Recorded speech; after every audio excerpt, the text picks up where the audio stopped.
Les principes d'élaboration de ressources pédagogiques selon Mayer.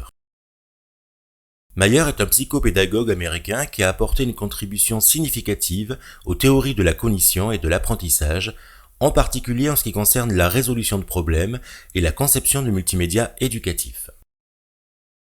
Sa théorie de l'apprentissage multimédia a pour principe général que les personnes apprennent mieux en associant mots et images qu'en associant seulement des mots. Il se base sur la théorie de la charge cognitive élaborée par John Sweller et de la théorie du double codage mise en évidence par Alan Pevio. La théorie de la charge cognitive se base sur les différentes composantes de la mémoire. Elle rend compte de phénomènes de surcoût cognitif dans les activités d'apprentissage complexes. La mémoire de travail, stimulée par les informations sensorielles et qui a une capacité limitée, sera encodée par la mémoire à long terme.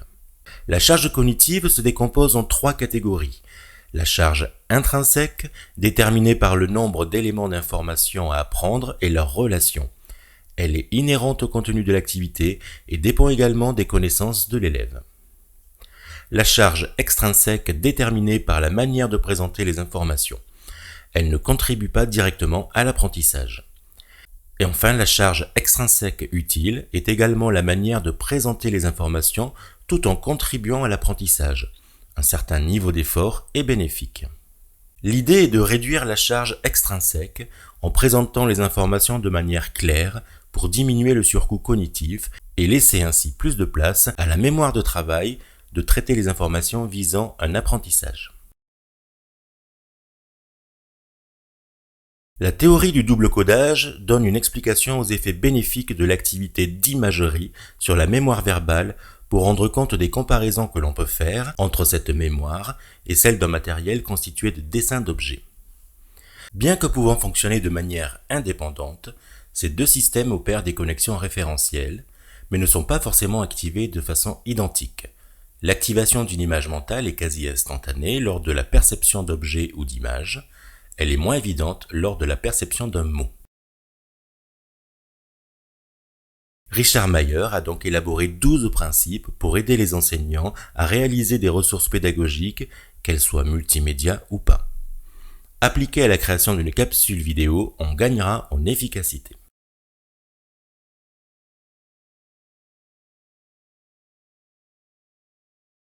Le premier principe, le principe de cohérence. Supprimer des informations non essentielles à l'apprentissage, cela évite une charge extrinsèque trop élevée. Centrez-vous sur l'essentiel. Le principe de signalisation. Mettre l'essentiel en avant par l'utilisation d'un pointeur, la mise en gras ou en surbrillance, un sans-mer. Le principe de redondance. Inutile par exemple d'afficher un texte qui sera lu en même temps dans la vidéo. Évitez donc d'intégrer trop de texte en préférant l'utilisation de mots-clés. Le principe de continuité spatiale, présenter physiquement des informations proches, c'est plus facile à apprendre. Le principe de continuité temporelle, la proximité dans le temps aide également l'apprenant à mieux traiter les informations.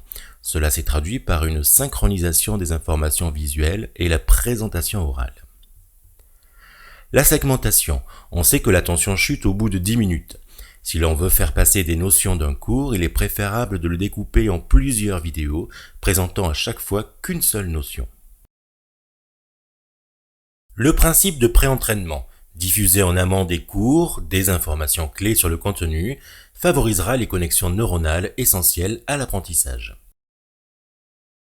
Le principe de modalité, préférer un commentaire oral plutôt qu'une information écrite afin d'éviter la saturation visuelle chez l'apprenant. Le principe multimédia, c'est le principe principal, on apprend mieux avec des images et des mots qu'avec uniquement des mots. La personnalisation, utiliser un style conversationnel plutôt qu'informel. La voix, on apprend mieux lorsqu'une voix humaine est utilisée plutôt qu'une voix de synthèse.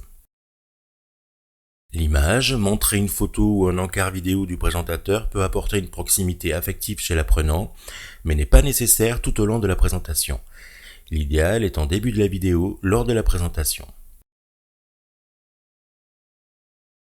Vous pourrez trouver plus d'informations sur le blog Psychologie-Cognitive. Merci de votre attention.